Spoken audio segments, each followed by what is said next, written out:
स्वागत करुच्ची मोर YouTube channel educational news को। खबर देखा पूर्व आपण मैंने जदि मो चैनल नुआ अच्छा ताहले निहाती भाव लाइक एंड सब्सक्राइब करंतु। आजिर संध्यार किछि मुख्य खबर आसंतु नजर पकेइबा। प्रथम खबर उपरे वार्षिक 7% सुद सह पैठ पाई हाईकोर्ट को निर्देश।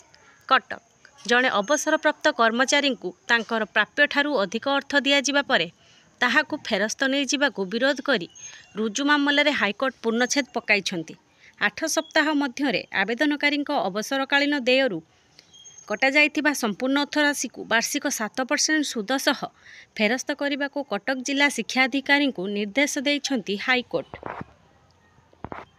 आज द्वितीय खबर स्कूल यूनिफॉर्म तैयारी रे दुर्नीति डीओ कार्यालय सम्मुखें गदा कले। केन्द्रापड़ा पर आली ब्लॉक रु उठिला प्रतिवादर स्वर। एसएचजी बदल में टेंडर पाइछंती धनी व्यवसायी। केन्द्रापड़ा स्कूल छात्र छात्री को दिया जाउथिबा मागणा पोशाक तैयारी व्यापक दुर्नीति अभियोग।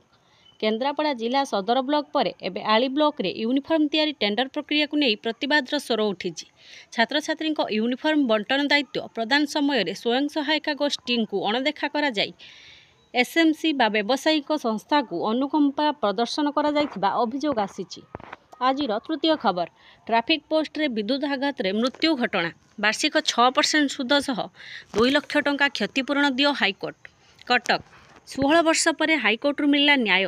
पुरी मार्कंडेश्वर साही निकटस्थ ट्रैफिक पोस्ट रे लागिथिबा डिस्प्ले बोर्ड रो विद्युत आघात रे 20 वर्षीय जड़े युवकों मृत्यु घटनार आज राय प्रकाश पाइछि। घटना घटिबा दिन ठारू वार्षिक 6% सुध सह 2 लाख टंका क्षतिपूरण राशि 6 सप्ताह मध्य मृतकों परिवार को प्रदान करने को हाईकोर्ट निर्देश देइछंती। आज चतुर्थ खबर पुणी थरे प्रधानमंत्री को प्रशंसा कले शशि थरूर। नूआ दिल्ली वरिष्ठ कांग्रेस सांसद शशि थरूर पुणी थरे प्रधानमंत्री नरेंद्र मोदी को प्रशंसा करने सह तांको दलर नेतृवृंदों सह एक विवाद को निमंत्रण करिसेंती।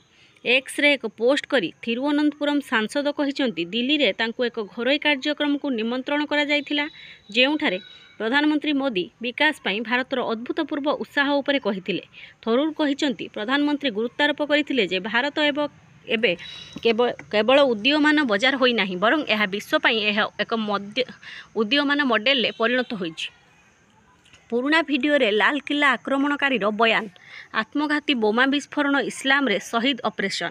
नूआ दिल्ली निकटरे लाल किला कार बोमा विस्फोरण रे अति कम रे 14 जनकर मृत्यु घटिथिबा बेले एहा पछरे थिबा आतंकवादी डाक्तर उमर उन नबी एक पुराना भिडियो रे कहिछि जे जहाकू आत्मघाती बोमा विस्फोरण बोली कुहा जाउछि इस्लाम रे ताहा वास्तव रे शहीद ऑपरेशन।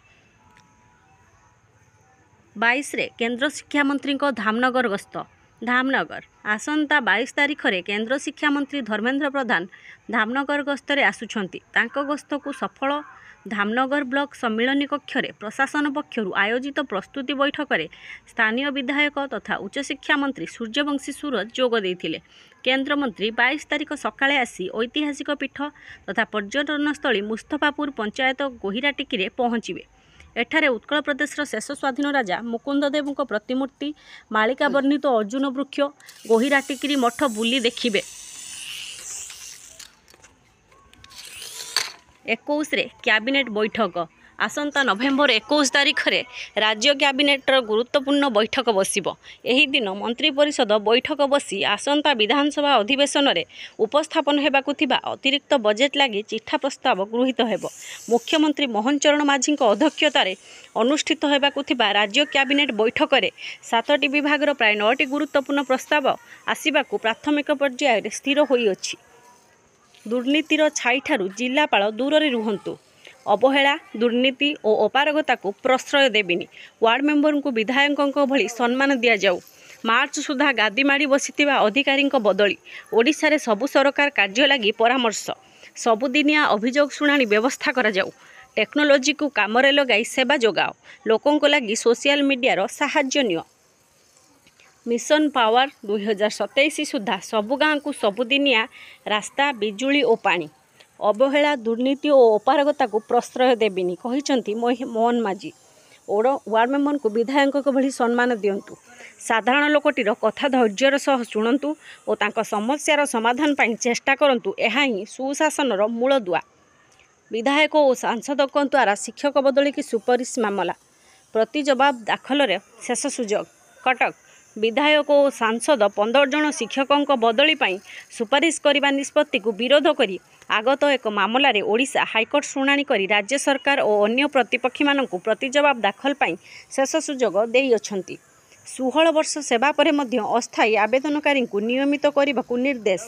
कटक दीर्घ 16 वर्ष धरी कार्य करि आसुथिबा डाटा एंट्री ऑपरेटर को स्थायी करा जाउ नथिबा नै 2 जन डीओ पक्षरु आगत मामलें हाईकोर्ट आवेदनकारी चाकरी 6 वर्ष पूर्ण हेबा तारीखरु नियमित करने को निर्देश देइछंती। धन्यवाद।